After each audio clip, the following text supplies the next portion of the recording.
I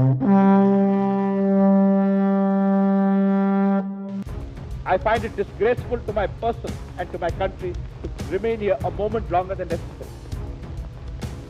But I am not boycotting. Impose any decision. Have a treaty worse than the Treaty of Versailles. Legalize aggression. Legalize occupation.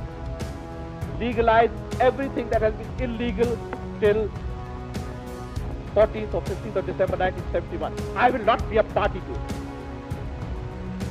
We will fight. We'll go back and fight. My country hearkens for me. Why should I waste my time here in the Security Council? I will not be a party to the ignominious surrender of part of my country. You can take your Security Council. Here you are. I'm going.